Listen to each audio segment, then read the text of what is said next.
National prévoit 3 séances annuelles dès l'école primaire, mais ces séances passent souvent à la trappe. Claire Benaïm a quand même trouvé une bonne élève. À Périgueux, l'école André Daven a créé des ateliers où les enfants apprennent plein de nouveaux mots très instructifs. Regardez.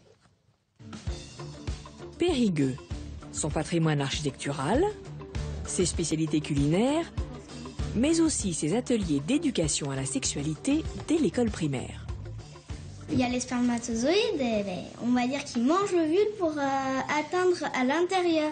Ouais. Et c'est comme ça qu'après le bébé va se développer. Un parti pris plutôt atypique. En France, en effet, peu d'académies osent s'attaquer à ce sujet difficile malgré les directives de l'éducation nationale. Pour nous, dans les écoles, c'est important de commencer cette éducation-là. Et l'entrée privilégiée va plutôt être tout ce qui est éducation civique et sociale, par le respect de l'autre, la connaissance de l'altérité de l'autre, ne serait-ce que savoir qu'on est un petit garçon et pas une petite fille, par des choses très simples comme ça. Dans cette classe de CM1, CM2, la séance est aujourd'hui animée par 2 membres du planning familial, Monique et Clémence, qui est également enseignante dans l'école et connaît bien les élèves. Au programme du jour, la puberté et en particulier celle des garçons. Quand monsieur et madame Hormone ont commencé à s'occuper de lui, il avait à peu près 8 ans. Petit à petit, il a grandi, il a forci et son pénis s'est développé. Lui aussi a vu pousser des poils dans de drôles d'endroits. Alors si on regarde là, c'est dans quels endroits particuliers qu'on a des poils à la puberté qui apparaissent? Au pénis. Alors c'est sur le pénis? Si on regarde un petit peu le dessin, est-ce que c'est ça qu'on voit? Non, autour un peu. Ah, autour. Alors comment ça s'appelle autour? Autour du pénis? Ben, ça s'appelle le pubis.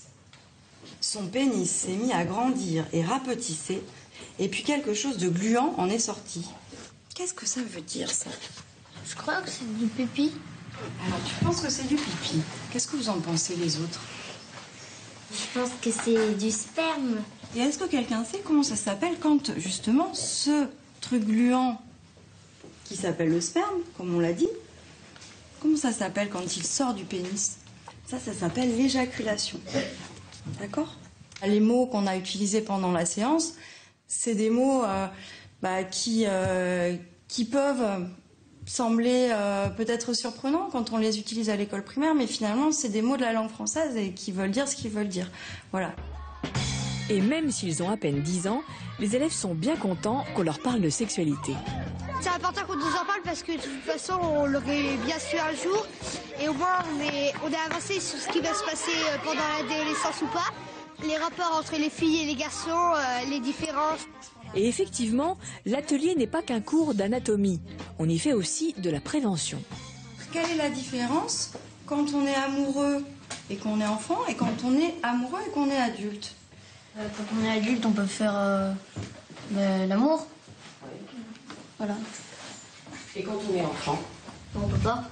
On peut être amoureux, on a le droit d'avoir un copain, une copine. Mais par contre, on n'a pas le droit d'avoir ce qu'on appelle des relations sexuelles.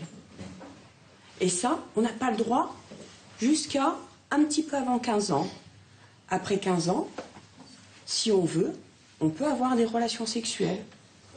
Est-ce qu'on est obligé, quand on est amoureux, d'avoir des relations sexuelles, quand on a plus de 15 ans? Non, on n'est pas obligé. Effectivement, on n'est pas obligé. On peut être très amoureux de quelqu'un, mais si on ne veut pas avoir de relations sexuelles avec cette personne, ou si cette personne ne veut pas en avoir avec nous, bah c'est pas obligé. Pas obligé du tout. La séance s'achève après 1h30 d'échange. Au programme du prochain atelier, comment on fait les bébés?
souviens-toi de moi. Souviens-toi de moi, Seigneur, souviens-toi de moi. Parce qu'ici-bas, Seigneur, je n'ai que toi. Quel autre ai-je au ciel, Seigneur? Quel autre que toi? Et sur la terre, Seigneur, je suis étranger. Je ne prends plaisir qu'en toi, Seigneur. Quand tu viendras dans ton règne, souviens-toi de moi, Seigneur, souviens-toi de moi. Souviens-toi de moi, Seigneur, souviens-toi de moi. Parce qu'ici-bas, Seigneur, j'espère en toi. Quand le jour viendra, Seigneur, ce jour tant attendu, que moi aussi je sois parmi les élus, à glorifier ton nom, Seigneur. Quand tu viendras dans ton règne, souviens-toi de moi, Seigneur, souviens-toi de moi. Souviens-toi de moi, Seigneur, souviens-toi de moi. Parce qu'ici-bas, Seigneur, je ne crois qu'en toi. Donne-moi la force pour y arriver jusqu'au bout, Seigneur, de persévérer et pour ensuite me reposer. Quand tu viendras dans ton règne, souviens-toi de moi, Seigneur, souviens-toi de moi. Souviens-toi de moi, Seigneur, souviens-toi de moi. Parce qu'ici-bas, Seigneur, je n'attends que toi.